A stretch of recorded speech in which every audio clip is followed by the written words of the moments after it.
Hola a todos y bienvenidos una vez más a nuestro canal. El día de hoy les compartiré una nueva historia, un nuevo caso. Así que sin más que agregar, comencemos rápidamente con todos los detalles.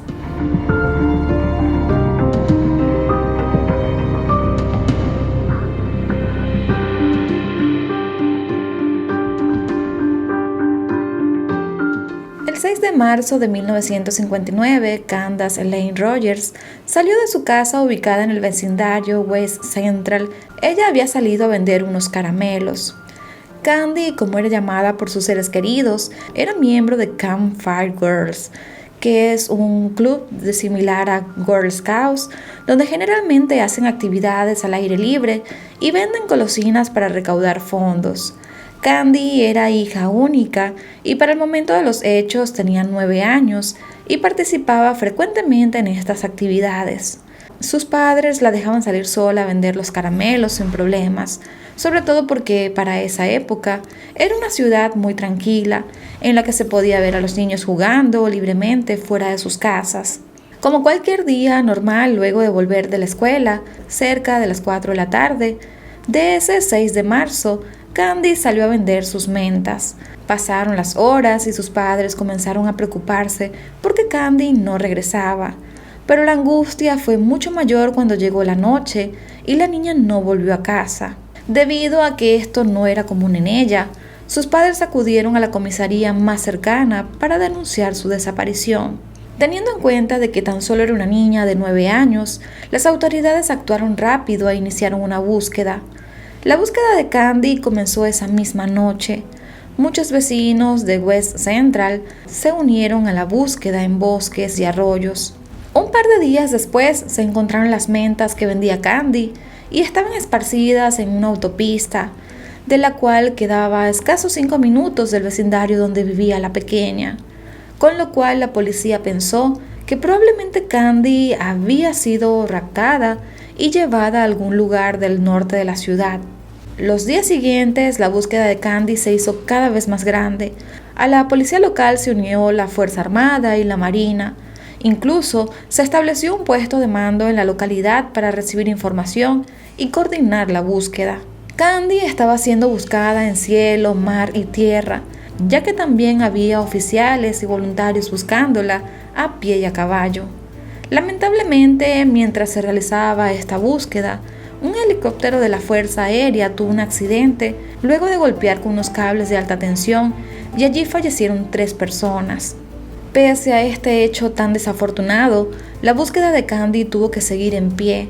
Se conoció que hubo alrededor de 1,200 personas que colaboraron en la búsqueda de esta pequeña. Para el 21 de marzo de 1959, unos sujetos fueron a cazar en un área boscosa cerca de Gold Trace Road, a escasos 12 minutos de West Central, y allí encontraron un par de zapatos de niña. En efecto, la ubicación de este bosque iba en dirección al norte de la ciudad, pasando por la autopista de North Pit Drive.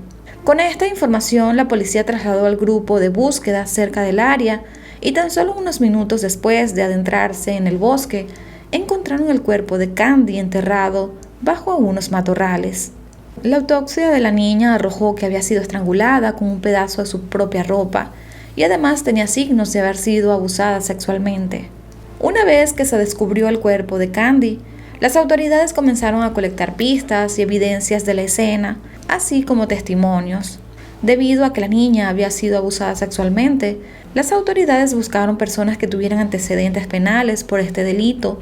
Sin embargo, por la época, no había registros de delincuentes sexuales, por lo que no era tan fácil poder localizarlos. Entre las evidencias que encontró la policía, había un chicle de uva y restos de semen que estaban en el cuerpo de Candy. Las autoridades tenían a un primer sospechoso llamado Alfred Graves, quien se había suicidado justo el día que fue encontrado el cuerpo de Candy. La policía encontró recortes de periódicos que reportaban la noticia de mujeres y niños desaparecidos y violados. Sin embargo, los detectives no pudieron vincularlo con el asesinato de Candy. El chicle de uva le dio otro sospechoso a la policía. Se trataba de Hugh Morse, un hombre de 31 años que fue arrestado en 1961 por asesinar a 2 mujeres. Hugh vivía a pocas cuadras de la casa de Candy y además la policía conocía su fascinación por el chicle de sabor de uva. Esto hizo que Holt fuera el principal sospechoso del asesinato de Candy durante muchos años, pero la policía no pudo obtener pruebas contundentes en su contra y Holt siempre negó rotundamente haber sido el responsable del crimen de Candy. Ya para 1961, Holt se declaró culpable de los asesinatos de 2 mujeres y fue condenado a cadena perpetua. Años después, el ADN descartó a Holt Morse como posible culpable. Él terminó falleciendo en prisión en abril del 2003 a la edad de 73 años. Durante los meses siguientes, la policía intentó seguir pistas que los llevaran al responsable. Incluso ofrecieron una recompensa de más de $2,000, pero nada de esto daba frutos. Poco a poco el caso se fue enfriando, el expediente iba pasando de generación en generación entre los detectives que estaban a cargo, pero no tuvo ningún avance. Esto fue hasta que a inicios de los años 2000, un grupo de detectives decidió enviar el semen que se había encontrado en la ropa de Candy para que se extrajera ADN, con una nueva tecnología que evidentemente no existía en 1959. Afortunadamente, el semen estuvo muy bien preservado como evidencia por los detectives anteriores, a pesar de que no sabían si en algún futuro existiría alguna tecnología que pudiese aclarar estas pruebas. Fue así como a principios del 2021, unos investigadores que estaban a cargo de casos sin resolver decidieron enviar el ADN a una empresa privada en Texas llamada Otran, la cual trabajaba con un método de última generación en genealogía. Esta empresa se encargó de comparar el ADN encontrado con su base de datos y esto reveló que posiblemente el ADN pertenecía a 3 hermanos de apellido Off. Los 3 hermanos ya habían fallecido, pero uno de ellos, John Off, había tenido hijos.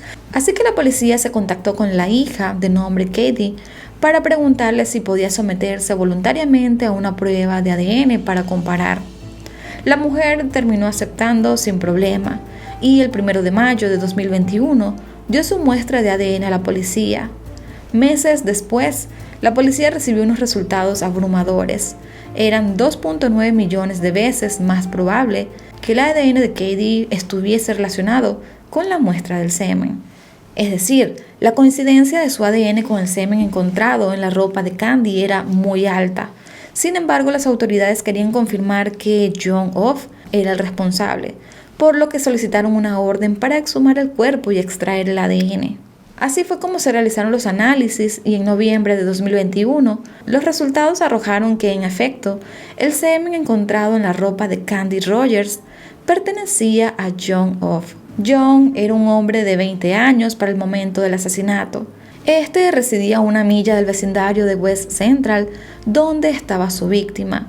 Él había entrado también al ejército a los 17 años y en 1961, 2 años después del crimen, Off fue condenado por asalto en 2º grado con la intención de robar. En ese incidente, Off abordó a una mujer, le quitó por la fuerza la ropa, la ató con sus propias prendas y la estranguló antes de huir de la escena. La víctima en aquel momento sobrevivió y Off terminó pasando 6 meses en la cárcel por aquel ataque. Con base en su condena, Off fue declarado desertor del ejército y dado de baja. Posteriormente fue empleado como vendedor de puerta a puerta y trabajó en un almacén de madera en el tiempo posterior a su expulsión del ejército. Vendía cubiertos y trabajaba en un almacén de madera y una planta empacadora de carne, donde a su vez sufrió una quemadura química en la cara. En 1970, a la edad de 31 años, este se suicidó. El sargento que estuvo a cargo de este caso también llegó a decir que no se sabe si realmente Off tuvo algún tipo de conexión con Candy, si la conocía o si tenían algún tipo de trato, pero que la hermanastra de Off, que tenía 10 años, era la chica que iba también al mismo campamento que Candy y ella también repartía caramelos en el mismo programa, así que estas niñas se conocían. Por otra parte, la resolución de este caso se dio a conocer el 19 de noviembre de 2021 en una conferencia de prensa realizada por las autoridades del estado de Washington. Katie, la hija de John Off, brindó declaraciones y dijo que sentía ira y tristeza luego de enterarse de lo que había hecho su padre, quien murió cuando ella era tan solo una niña. El caso de Candy era uno de los casos sin resolver más antiguos del estado de Washington. Uno de los oficiales lo describió como el Everest de los casos. Lamentablemente, por la cantidad de años que pasó, los padres de Candy murieron sin saber quién fue el asesino de su hija. Ella no tenía hermanos y solo le sobrevivieron algunos parientes que actualmente tienen edad avanzada. Así que no hay alguien joven o algunas personas o familiares de ella que en la actualidad estén como más conscientes de lo que pasó realmente con la joven. Y bueno amigos, hemos llegado al final de este caso. Estos fueron todos los datos que pude recopilar y les pude compartir. Por otro lado, antes de despedirme, voy a estar dejando en pantalla todas mis redes sociales por si desean seguirme y estar en un mayor contacto conmigo. También les recuerdo que al suscribirse y al activar la campanita de notificación, YouTube les estará avisando cada vez que yo suba un nuevo video. Sin más que agregar, yo los quiero muchísimo, me despido y nos vemos hasta un próximo caso. Bye bye.